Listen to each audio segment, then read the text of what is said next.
안녕하세요.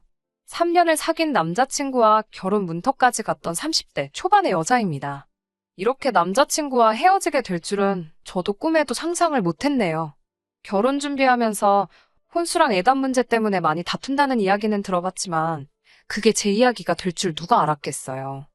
남자친구와 저는 친구의 소개로 만났습니다. 남자친구는 어땠는지 모르겠지만 적어도 저는 연애를 하고 싶다는 비교적 가벼운 마음가짐으로 임한 소개팅이었는데 어떻게 하다 보니 3년이나 사귀게 되었네요. 20대 후반의 남자친구를 만나 그 사이 나이도 30을 넘어갔고요. 주변 친구들이 하나둘씩 결혼을 했지만 적어도 저는 그게 그렇게 신경 쓰이지는 않았어요. 인테리어 디자이너로서 일에 대한 욕심이 결혼에 대한 욕구보다 더 컸기 때문이에요. 하지만 친정어머니께서는 괜히 연애만 하다 좋은 시절 다 보내지 말고 남자친구랑 결혼을 할 거면 어차피 할 거 빨리 하고 아니면 헤어지라 하셨어요. 괜히 좋은 사람 만날 기회 놓칠까봐 걱정되신다면서요. 속물처럼 보실 수도 있지만 관연한 딸 가진 어머니라면 당연히 할 법한 걱정이라고 생각합니다. 부모님께서 성화인 건 남자친구 쪽도 마찬가지였어요. 남자친구가 말하길 두 분 중에서도 특히 아버님께서 하루빨리 저희가 부부가 되길 원하신다 했어요. 그 이유는 지난해 아버님께서 당하신 큰 교통사고 때문입니다. 차에 부딪히면서 머리 쪽부터 바닥으로 떨어져 피를 많이 흘리셨대요. 가족들 모두 이러다 아버님 돌아가시는 거 아니냐고 말할 정도로 상당한 피를 쏟으셨답니다. 아버님 본인도 말씀하시길 당신은 이제 꼼짝없이 죽었다 싶었다고요. 그 와중에도 아들놈 장가가는 것도 못 보고 죽는 게 그렇게도 억울하셨답니다. 그래서 그 이후로 특히나 남자친구가 저와 사귀고 있다는 사실을 아신 이후로는 왜 빨리 결혼 안 하냐고 그렇게 남자친구를 채근하셨던 모양이에요. 그로부터 얼마 후 아버님의 말씀 때문인지 본인이 진짜 원해서인지 둘 다인지 아무튼 남자친구가 얼마 지나지 않아 저에게 청혼을 해왔습니다. 솔직히 전 크게 고민하지 않고 승낙했어요. 사귀는 동안 둘 사이에 큰 다툼도 없었고 크게 마음에 걸리는 문제도 없었기에 오히려 거절을 하는 게 말이 안 되는 것 같았네요. 하지만 이런 식으로 어이없게 파혼하게 될 줄 누가 알았을까요? 정말 뒤통수 제대로 맞은 느낌입니다. 남자친구 집에 인사를 드리러 간 날이었습니다. 사실 아버님이 병원에서 퇴원하신 이후로 몇 차례 남자친구가 저를 집에 인사시키겠다며 데려가고 싶어 한 적이 있었어요. 하지만 그때만 해도 결혼 이야기가 지금처럼 진지하게 나온 상황도 아니었기에 굳이 인사까지 드려야 할 필요성을 느끼지 못했지요. 뿐만 아니라 솔직히 사람 일이라는 게 한치 앞을 모르는 거잖아요. 괜히 남자친구 가족들하고 왕래하다가 정은 정대로 들었는데 헤어지기라도 하면 그런 생각을 하면 벌써부터 속상하더라고요. 그런 이유들로 한 번도 가지 않다가 이번에 처음 찾아뵈었습니다. 남자친구는 빈손으로 와도 된다고 했지만 어떻게 그래요? 직장, 선배 언니들한테 물어보니 홍삼 정도면 무난하다고 그러더군요. 그래서 홍삼 세트 2개를 사들고 갔습니다. 남자친구 집에는 미국에서 산다는 작은 신우를 제외한 온 식구들이 모여 있었어요. 참고로 남자친구의 가족관계는 어머님, 아버님 그리고 위로 결혼한 두 누나가 있습니다. 아버님과 저 그리고 남자친구가 거실에서 어색하게 시간을 보내는 동안 큰 신우와 어머님께서는 주방에서 바쁘게 움직이고 계셨습니다. 남자친구가 제 옆구리를 쿡 찌르면서 가서 도와드리라며 눈치를 주길래 같이 가자고 했어요. 남자친구가 못마땅한 표정으로 절 데리고 부엌으로 갔습니다. 어머님께서 너무 자연스럽게 앞치마를 주시길래 남자친구에게 받으라고 했어요. 그러자 어머님께서 깜짝 놀라시더니 이 집에서는 부엌 일은 여자만 한다고 그러시더라고요. 말도 안 되는 어머님의 말씀에 놀라서 남자친구에게 그냥 거실에 있겠다고 이야기하곤 부엌에서 나왔네요. 어느덧 식사가 차려졌는데 왠지 모르게 자리가 불편하고 어색했어요. 그때만 해도 전 제가 긴장을 해서 그런 줄 알았습니다. 하지만 얼마 지나지 않아 그 이유를 알게 되었지요. 아버님께서 국을 다 드시더니 정말 한마디 말씀도 없이 빈 국그릇을 어머님 코앞에다 들이대시는 거예요. 제가 밥 먹다 말고 깜짝 놀라 두 분을 바라봤는데 어머님은 익숙하다는 듯이 국 더 드릴 거냐며 말 그대로 국을 아버님께 대령하시더군요. 저희 집에서는 한 번도 본 적 없는 광경이라 어쩔 줄을 모르겠더라고요. 그러더니 이번엔 남자친구가 큰 신우에게 이러더군요. 남자친구의 말이 끝나기가 무섭게 큰신우가 어머님이 그러셨던 것처럼 벌떡 일어나서는 물을 가져다 주었습니다. 이건 무슨 남자들이 집안 여자들을 마치 종부리듯 하던걸요. 그제서야 이 집안 여자들이 남자들의 눈치를 살피고 있었기에 집안 분위기가 엉망이란 사실을 깨달았네요.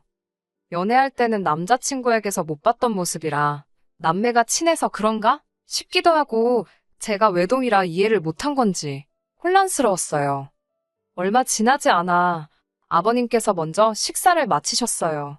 그러더니 어머님께 빨리 치우고 와서 사과나 하나 깎아라 그러셨습니다. 정작 어머님은 아버님의 잔심부름 때문에 계속 움직이시느라 식사도 제대로 못하셨는데 말이에요. 제가 보기엔 충분히 기분이 나쁘셨을 법도 한데 어머님께서는 이번에도 익숙하다는 듯이 알겠어요 라고 공손하게 대답하셨습니다. 그리곤 하시던 식사를 바로 중단하시더군요. 남자친구 집에서 일어나는 일 하나하나가 다 충격적이라 숨이 턱턱 막히는 것 같았습니다. 아무리 집집마다 가풍이 있다지만 시대가 어떤 시대인데 이건 아니다 싶었어요. 후식으로 사과를 먹는 도중 아버님께서 남자친구를 데리고 잠시 자리를 비우셨습니다. 그렇게 어머님과 신우, 그리고 저까지 셋만 남게 되자 어머님께서 저에게 이것저것 질문을 하기 시작하시더군요. 지금 무슨 일을 하는지, 부모님은 무슨 일을 하시는지, 그런 것들이요. 저는 인테리어 회사에 다니고 있다고 말씀드렸습니다. 제 대답을 들으신 어머님은 어쩐 일인지 뭔가 못마땅하신 눈치였어요. 의아했어요. 요새는 다들 맞벌이하는 며느리를 선호한다고 생각했거든요. 아무튼 아버지는 작은 사업을 하고 계시고 어머니도 은행에 다니신다고 답했습니다. 그러자 어머님께서는 굉장히 놀라신 듯 저희 어머니께서 직장 생활을 지금 하고 계시냐며 혹시 얼마나 하신 거냐고 물으셨어요. 제가 알기론 30년이 넘었다고 하니 그럼 저는 누가 키웠냐입니다.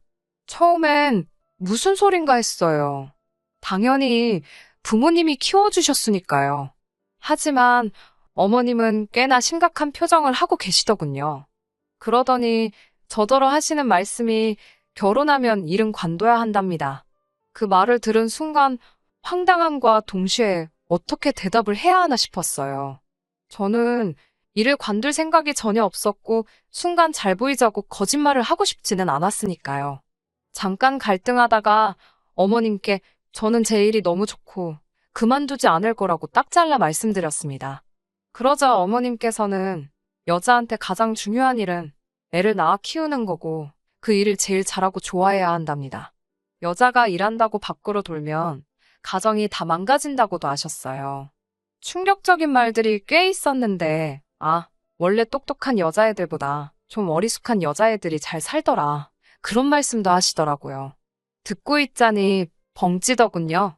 어떤 리액션을 보여야 할지도 모르겠고 동시에 옆에 있던 큰 신우도 어머님처럼 생각하고 있을지 궁금해졌습니다. 조심스레 큰 신우에게 형님은 그럼 지금 집에서 육아만 하시냐고 물었습니다. 큰 신우는 당연하지 않냐면서 애는 무조건 엄마가 키워야 한답니다. 엄마가 바깥으로 돌면 애가 집에 정을 못 붙인다면서요. 아무리 좋다는 걸 애한테 갖다 붙여놔도 엄마가 옆에 없으면 하나 쓸모없다는 말도 덧붙였습니다. 순간 저희 어머니 생각이 났어요. 제 기억 속의 어머니는 한순간도 일을 쉰 적이 없으세요. 먹고 사는 걸 떠나서 당신은 일하는 게 즐겁고 좋다 하셨거든요. 그런 어머니의 모습을 항상 존경하며 어머니처럼 멋지게 사는 게 제 목표였는데 남자친구 어머님은 정반대의 말씀을 하고 계셨으니 저로서는 입만 떡하니 벌어지고 암담한 기분이었습니다.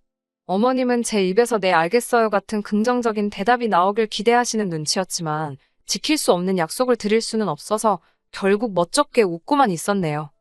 곧이어 어머님께서는 저에게 술은 혹시 마시냐고 물으셨습니다. 좋아하는 편은 아니지만 마셔야 할 상황이면 마시는 정도라고 답했더니 결혼하면 술은 멀리 해야 한답니다. 애를 가져야 할 몸인데 함부로 하면 안 된다고요. 사람도 가려서 만나야 하고 죽더라도 집에서 죽는다는 생각으로 항상 집에 붙어 있어 버릇하라며 나중엔 귀에 잘 들어오지도 않았습니다. 21세기에 이런 말을 듣고 있는 게 맞는 건가 싶고 머릿속은 온통 이 결혼을 해도 되는 건지, 저런 어머님이 나의 시어머니가 된다면 난 어떻게 될까와 같은 걱정과 우려로 가득 차 있었어요. 그때 남자친구랑 아버님이 돌아왔습니다. 저는 반쯤 얼이 빠진 상태로 자리를 지키고 있었고요. 어머님께서는 저희에게 둘이 집은 어떻게 할 건지, 혼수랑 예단 같은 건 상의를 해봤는지 물어보셨습니다. 제가 저희 부모님께서는 시댁에서 어떻게 생각하시는지 먼저 말씀해 주시면 참고해서 결정하실 거라고 말씀을 전했어요. 그러자 아버님께서는 솔직히 지금 당장 여유 있게 집을 해줄 능력은 안 되신다며 대신 들어와서 사는 건 어떻냐고 물어보셨어요. 생각지도 못한 아버님의 제안에 깜짝 놀랐습니다. 합가는 상상해 본 적도 없었으니까요. 아버님께서는 어머님 옆에 붙어서 한 2년 정도 같이 살면 현모양처가 되고도 남을 거랍니다. 그러자 어머님께선 그걸 칭찬으로 들으셨는지 무척 기뻐하셨어요. 그리고는 정말 좋은 생각이라며 아버님을 치켜 세우시더군요.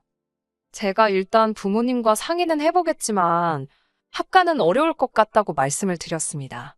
그러자 어머님께서는 합가하면 혼수 같은 것도 하나도 안 해와도 되고 얼마나 좋냐입니다.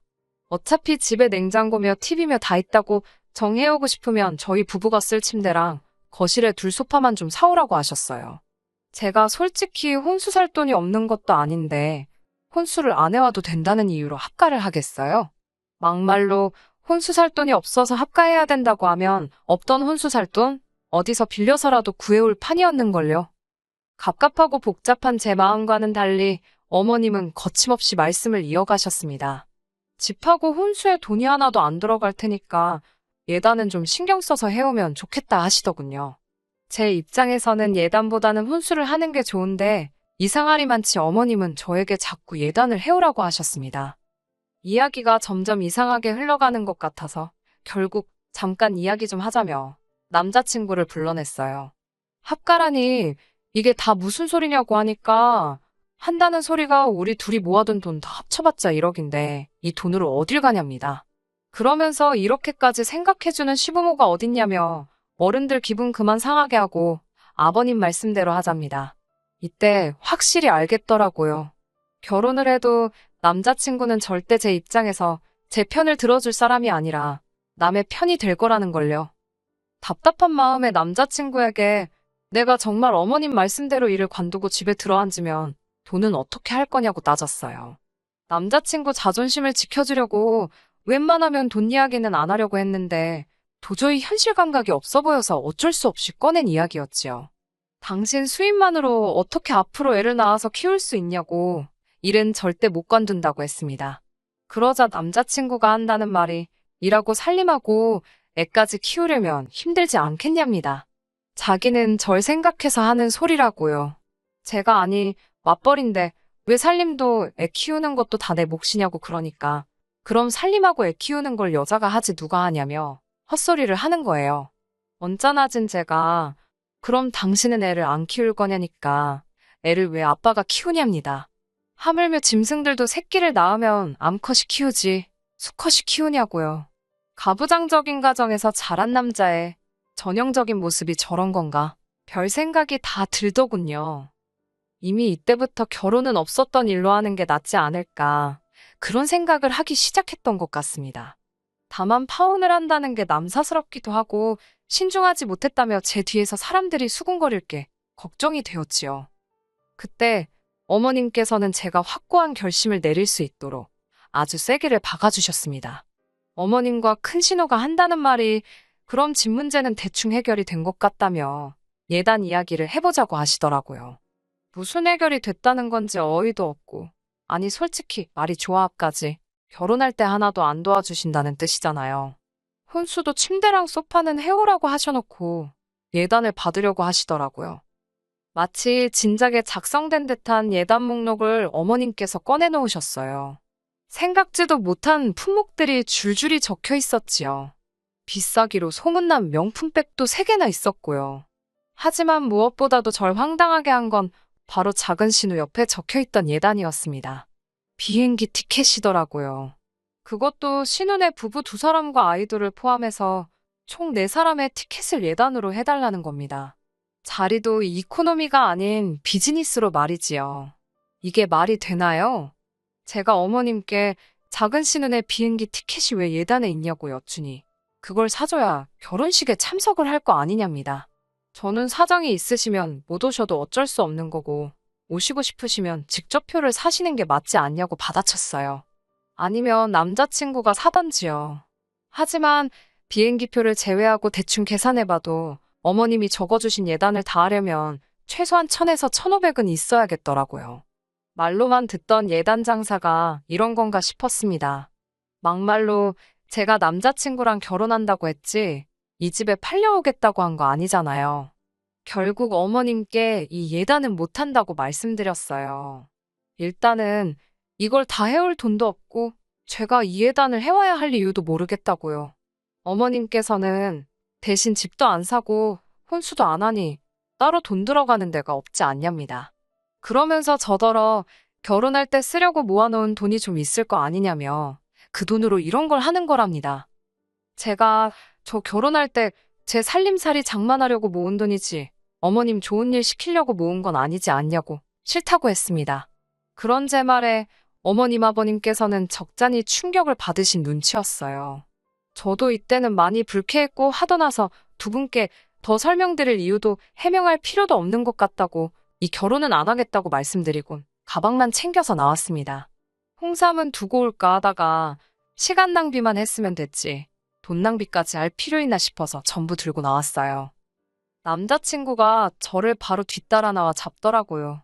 저는 오늘 하루 어머님으로부터 들었던 말들을 남자친구에게 전하면서 이게 말이 되냐고 따졌습니다. 내가 이 집에 무슨 애 낳고 살림하러 오는 여자냐고 일도 하지 마라 술도 안 된다 바보같이 살아라 별 말도 안 되는 소리만 골라 하시더니 정작 집은 못 해주신다면서 혼수의 예단까지 양심도 없으시다고요. 막말로 네가 의사냐 변호사냐 무슨 자신감이냐 따지니까 남자친구가 한다는 소리가 가관이더군요. 집에 들어가서 살면 어머님이 밥 해주고 빨래 해주고 다 도와주실 건데 너는 살림을 공짜로 배울 수 있는데 그거에 대한 수업료라 생각하면 뭐가 아깝냐고요. 너희 어머니가 일하느라 딸한테 그런 거 못 가르치시지 않았냐. 그거 우리 엄마가 해준다는데 감사하다 생각하고 해드리면 서로 좀 좋냐고 개소리를 해대는데 저희 어머니를 무슨 자식 교육도 똑바로 못 시킨 사람 마냥 이야기를 하니까 화가 치솟더라고요. 순간 그 화를 참지 못하고 손에 들려있던 홍삼이 들어있던 쇼핑백으로 남자친구 머리통을 때려버렸지 뭐예요. 얼떨결에 한 대를 맞은 남자친구가 어이가 없는지 저를 벙찐 표정으로 쳐다보길래 냅다 도로가로 나가 택시에 올라탔어요. 그리고는 문자로 니네 집구석 미친 것 같다고 절대로 연락하지 말라 했습니다. 때려서 미안하단 소리는 안 했어요. 일단 미안하지도 않았고 혹시라도 남자친구가 제가 때렸다고 신고라도 하면 제 문자가 증거라도 될까 싶어서 그 와중에 머리가 막 굴러가더라고요. 이렇게 어처구니 없게 3년의 연애가 끝날 줄 남자친구도 저도 생각하지 못했습니다. 인연이라는 게 참 우습다 싶더라고요.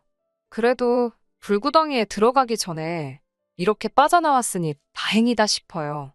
전 어머니가 너무 존경스럽습니다. 당신 일도 멋지게 해내시고 저도 이렇게 똑소리나게 키워주셨잖아요. 저도 어머니처럼 살기 위해 열심히 노력하겠습니다. 끝까지 들어주셔서 감사합니다. 오늘의 사연은 여기까지입니다. 구독과 좋아요, 알람 설정 부탁드리고 더 좋은 사연으로 다시 찾아뵙겠습니다. 감사합니다.